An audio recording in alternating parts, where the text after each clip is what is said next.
Hi friends, అందరికీ good evening అండి. అందరూ బాగున్నారా?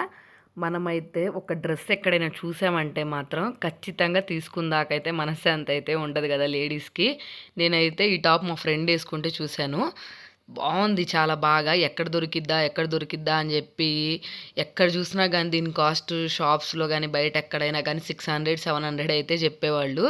అసలు మీషోలో తీసుకుందామని ఐడియా అయితే నాకు రాలేదు. ఎందుకో తెలీదు, మీషోలో ఒకసారి సెర్చ్ చేస్తూ ఉంటే వెయిట్ కోసమో నాకైతే ఈ టాప్ కనిపించింది. రీజనబుల్గా అనిపించింది. 310 రూపీసో ఏమో పడింది అంతే. సరే ఒకసారి ట్రై చేద్దాము అని చెప్పి తీసుకున్నాను. అసలు జార్జెట్ టాప్ అంతా అసలు సూపర్గా ఉంది. మొత్తం టాప్ అంతా పైనుంచి కింద వరకు వర్క్ వచ్చింది. లోపల లైనింగ్ కూడా ఇచ్చారు. అంటే ఓన్లీ ఫ్రంట్ వరకే ఇచ్చారు లైనింగ్. చాలా బాగుంది. వైట్ కలర్ మీద లెగ్గిన్స్ మీద అయితే పేర్ చేయొచ్చు. చాలా బాగుంది కదా, నేను వేసుకుంటే నాకైతే చాలా బాగా నచ్చింది. వీడియో నచ్చితే సబ్స్క్రైబ్ చేసుకోండి.